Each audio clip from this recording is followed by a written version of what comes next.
Meeting at Mischief Manor. The story now returns to the convoy of cow and crows, who have by this point walked many miles and are making their way through a wood, very close to the secluded dwelling of Rock and Rutsnut. The crow-laden cow was spied from the tree canopies by two hidden warbler birds, brown with pale undersides, who then sung a strident ascending pattern of notes, one bird alternately with the other. Any expert on warbler songs would realize that this was no common call, but an especially unique one, in fact one of a kind.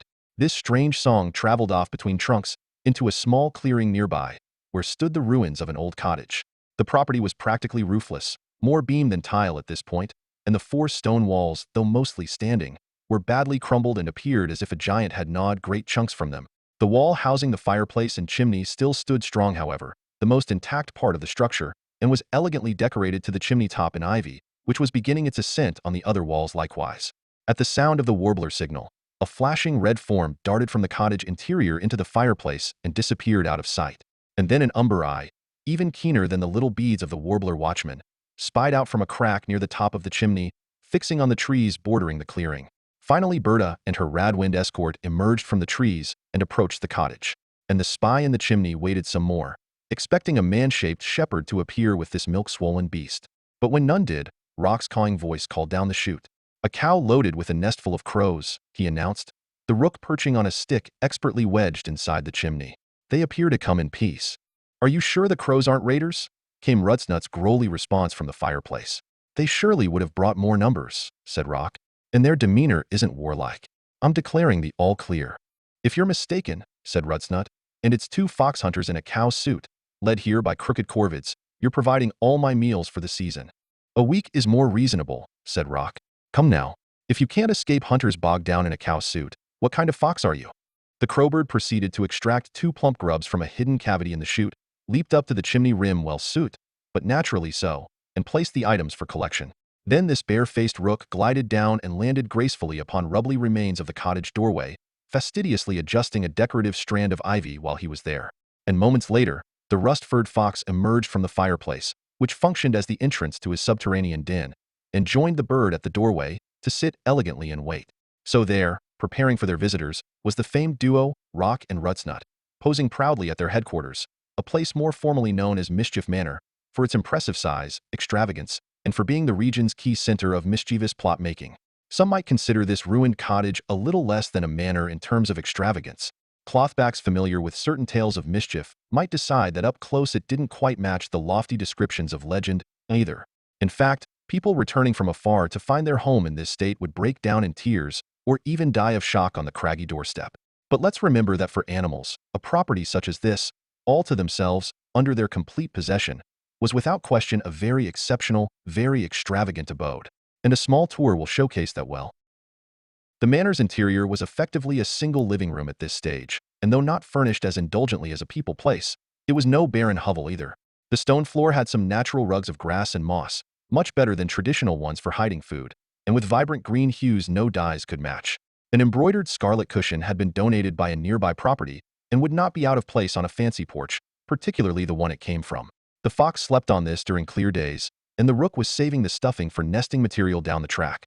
Rutsnut had also managed to deliver two tin basins inside, reliably made but left in a yard one night too many. Though they obviously lacked plumbing and only filled up after rain, the fox could enjoy inside refreshment like a spoiled spaniel, without the need for muddy puddles or tedious trips to the stream. And Rock was lucky to have a bath all to himself, something only avian kings and queens have typically ever known. The manor interior even had a clock of its own, a sundial procured by Rock and placed on a low stone in a crumbled wall. The rook was still learning the ins and outs of time telling with this device, but hoped to one day master the skill. It was clearly more reliable than the pocket watch confiscated from the vagrant invaders, which had stopped working after just one winter hung on the living room wall. Another luxury item of note was the bronze wind arrow, wedged and mud-mortared with straw by Rock high on the chimney rim, useful for providing directions of wind currents for the rook's daily flights. Birds mainly used their own feathers for estimates, and tree leaves too, but this device allowed for indications from the ground or within the chute roost. In truth, the all but absent roof was a slight issue with the manor, even if it was essential for the bath refilling system. Rock had once considered thatching a new roof, given he had the nest-building skills to do it and the wingspan to carry the lengthy sticks needed. But it was such a tremendous job for a lone bird, and if he hired other crowbirds to help, there was a risk they would try to roost here afterwards. Even worse, if the roof was very successful, Actual cloth-backed creatures might take a liking to the manor once more and try to move in. Anything that provides people with a roof over their head tends to be inhabited by them sooner or later. And so this particular renovation project had been abandoned. Rock and Rutsnut were wise enough to work out that they had a better chance of keeping this property long-term if, despite some superior comforts, they left it in a good state of ruin. The centerpiece of the whole manor, and most prized piece of furniture, set majestically near the middle of the living room by the original eccentric owner, was a throne-like chair carved straight from a stone block. It was so thick and heavy that no looters had been able to remove it all these years, unlike other original furniture, which by now was nowhere to be seen. This rare rustic throne had aged beautifully, receiving a lush green covering of mottled moss and fungus to take the cold, hard edge off, and the armrests were ornamented by protruding animal heads of mythical kind, one a mammalian beast and the other an avian creature, both gazing forth intensely through the manor. A white candle had been fused to the head of each to light the evenings here for the daybirds' benefit, and in their early days as a working team, when searching for a suitable lair, it was this very stone furnishing that helped the pair decide to acquire the manor. Although the sculpted ornaments were not in the precise form of a fox and rook, the throne still seemed to symbolize the formidable alliance of bird and beast. And so the party of cow and crowbird arrived at the cottage entrance. "Welcome to Mischief Manor, the long-standing lair of Rock and Rutsnut," said the rook, peering down from the ragged doorway top. "What is your business here today, good guests?" said Rutsnut below. "I should warn you, though," he added with a sly grin. "If this is a crow plot to ram down our humble walls with that hefty cow and unearth our caches, the revenge we inflict will be memorable. Even legendary," added Rock, turning his spearing beak dramatically in profile.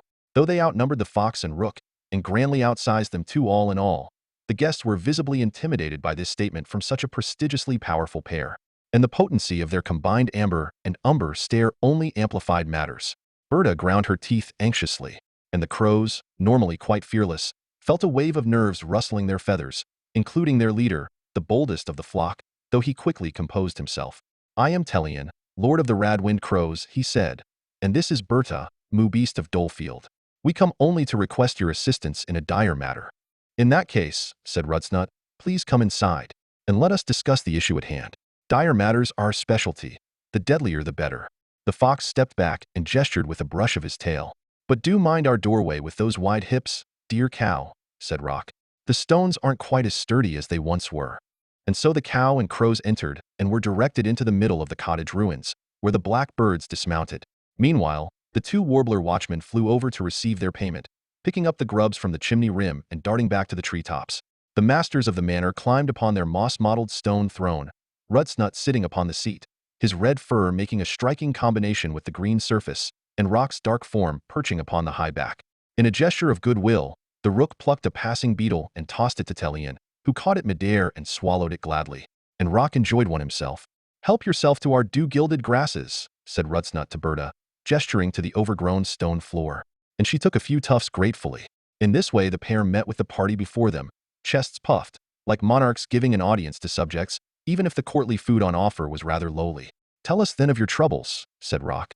"Our specialty, as you may know, is combating the evil-minded antics of men. If instead you crows have acquired that moor at a lazy market and need assistance milking it and churning cream into butter, it might not be the best use of our time, though that might depend on the yield offered." "It is surely a problem of people," said Telian, "even if the cows do not necessarily understand that, and believe the iron-forged charger to be alive and acting alone. I speak of a train of the endless track, attacking the cows of Dolefield Meadow, and we also believe it to be a potential threat to other animals who live and fossick about the rails." "How do you mean attack?" said Rutsnut. "The trains can only ride upon the railway, just as fishes are restricted to their waters. True, such machines are fast and powerful, but they can't chase down prey, at least not if it simply moves out of the way. And I have never encountered a train that was in any way skilled in the art of stealthy stalking, that's for sure." "And if a creature does not move out of the way," said Rock, "then wouldn't some argue the train has the right to plow through, as it lacks the ability to swerve and certainly not to leap or fly?" "Perhaps the cows simply need to be taught more clearly," said Rutsnut, trying to be as polite as possible, "that they must keep clear of the railway, even if wild grass tempts them there. It's true that we could instruct them, but there are surely others who could take care of this very simple task." "Can we speak to you in private a moment?" said Rock to Telian. And the rook and fox led the crow lord to the far end of the lair to converse. "From two flesh-eaters to another," said Rock quietly, "it seems strange you want us to thwart these collisions. Although death by the contraption of men is somewhat unnatural, Roadkill and railkill are part of life, as you know. Animals will fall, and when they do, it's a boon for the bellies of others. Isn't the rest of your flock feasting on the flesh of the animal as we speak? We do seek to combat the cloth-backed creatures, added Rutsnut, but accidental deaths, even at the hands of their devices, is quite a gray area. I assume you respect the wits of my cawing kind, said Telian, and also our ravenous ways. If it was merely an accident, we would be thankful, not at all alarmed. But we can assure you that this is not a simple case of languid, foolish moo beasts being hit by speeding trains. These animals are being lured onto the track. If you hear out the meadow giant, you will realize why I have come to you, and why this happening could endanger us all. This certainly got the attention of Rock and Rutsnut, and for proud plotmakers such as these, the mention of a lure was intriguing indeed. So the pair returned to their stone throne and Telian to his entourage, and the rook addressed the bovine guest. Tell us more of this train trickery, said Rock, and if you can, from the very beginnings of it. And so Berta now described the nature of the attacks and the way the animals were stunned and controlled and tragically crushed. Though difficult and painful to recount, it had to be done.